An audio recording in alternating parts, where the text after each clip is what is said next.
Fala galera, bem-vindos novamente ao canal Crossover. Eu sou o Wesley Telúria e eu vou começar a resenhar os contos do Curtos e Fantásticos, a antologia da qual eu sou o organizador, juntamente da Karen Soarelli e o Vinícius Mendes. Nós três fazemos mensalmente, toda quinta-feira, às 7h30 da noite, uma live na qual a gente fala sobre nossa semana, como foi a nossa semana de escrita. Então a gente impõe metas e tenta bater elas. Então a gente acaba se motivando a escrever. E o projeto tem uma tabela para controle, então não só nós três, como outros escritores também fazem parte e colocam lá o nome do livro e também se conseguiu bater a meta ou não, e as suas desculpas esfarrapadas e tal. E um dos frutos desse projeto que acabou criando uma bacana network é justamente o Curtos e Fantástico, que é uma seletiva aberta para qualquer escritor, não somente para quem participa da live do Diário de Escrita, e selecionamos os melhores contos e compilamos nessa antologia incrível que inclusive teve curadoria de profissionais da área da escrita. E eu vou fazer a resenha completamente isento da condição de organizador.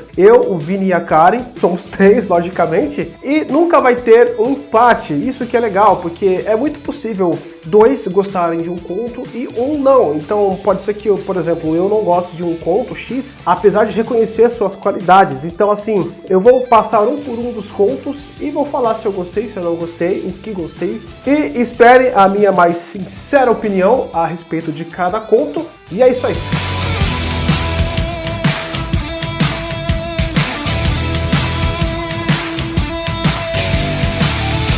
E o primeiro conto é Os Aventureiros da Pastelaria Proibida, do João Vitor Teixeira, ou JV Teixeira. Na verdade, João Vitor Teixeira a gente já até acostumou a falar, apesar de ser 3 nomes.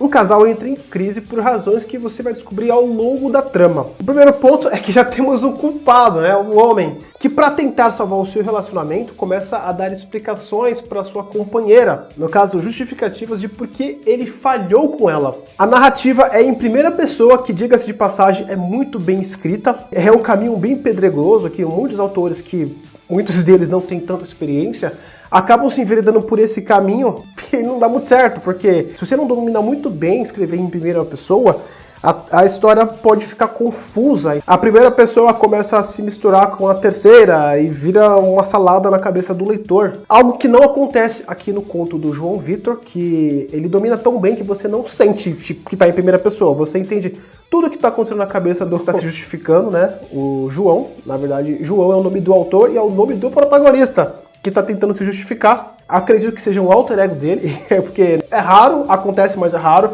de autores colocar os seus protagonistas com o seu próprio nome, mas enfim, ele acho que já tentou se justificar da mesma forma que o protagonista aqui. A justificativa do João aqui na história desafia a sanidade mental de qualquer pessoa, tanto que a própria companheira dele começa a dar sinais de incredulidade, a ponto do próprio João, que praticamente não deixa ela falar, ele acaba prevendo a reação da companheira e se antecipa, interagindo com ela, e aí que você percebe, por mais que a companheira não fale nada até esse momento, você entende o sentimento dela ou o que possivelmente ela teria falado. Então, por mais que seja uma narrativa contínua, apenas de um personagem falando, você entende e percebe a interação dele com o segundo personagem. E é aí que entra essa carga humorística que fica bem interessante. É um tom cômico e para alguns, por exemplo, o Vini, ele riu demais com esse conto.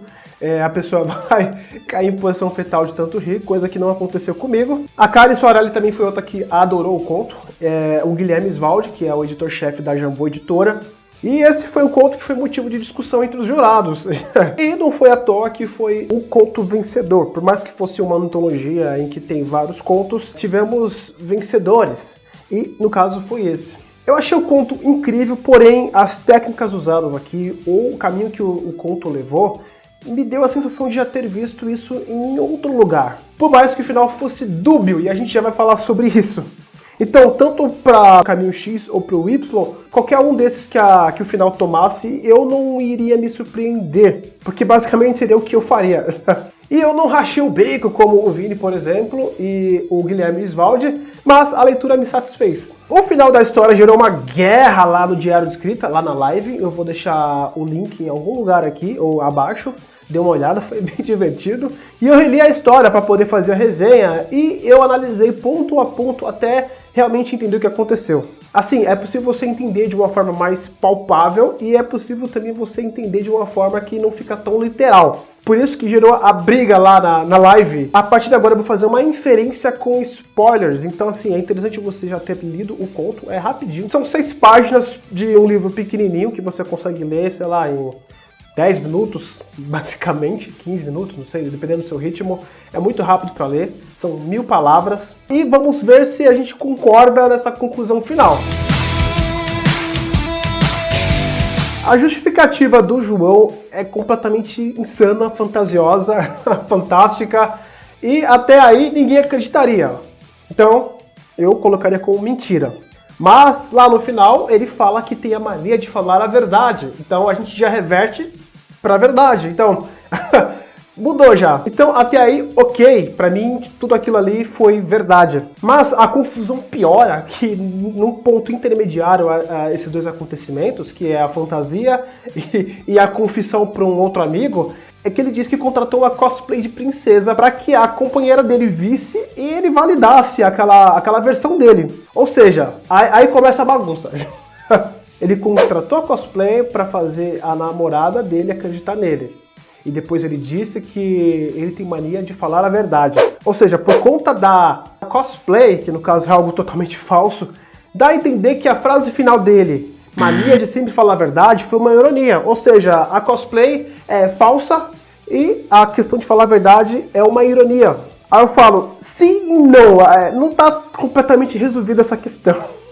Ainda fica confuso. Mas assim, não tem furo de roteiro aí. É que a construção da narrativa te faz não saber se ele falou a verdade ou não. Isso é muito genial. Então vamos olhar para um outro ponto de vista. Em algum momento o João, ele falsificou tudo. A cosplay de princesa, ela é evidentemente falsa, tanto que ela é citada logo depois como contratada. Mas ela não descarta a ideia de que tudo que ele contou fosse mentira. Porque assim, fica meio claro que ele não convenceu a namorada. Na verdade, não convenceria, acho que ninguém, se não tivesse visto. Resumo desse segundo ponto de vista é que tudo que ele disse foi verdade, porém a namorada não acreditou, como a gente vê na história, e ele precisou contratar cosplay para convencer a namorada. Ou seja, foi tudo verdade, com exceção da cosplay. Dá para você compreender das duas formas, porém, agora, com a nova leitura mais atenciosa, eu já acredito que foi tudo verdade, de fato. Na live eu falei que era mentira, mas eu reli toda a história, prestei mais atenção e tentei achar um furo ali para entender se realmente o cosplay era um furo de roteiro. Mas não, na verdade ele só contribui para confundir e dá margem para criar um divisor de água, sabe? Então você consegue entender de forma irônica e de forma literal. E o próprio João Victor já confirmou na live que tudo que ele disse foi verdade. E esse tipo de história que causa esses tipos de intriga, de conversas depois da história e debates, inclusive, né? É o que torna a história incrível e genial que o João Victor escreveu e merecedora do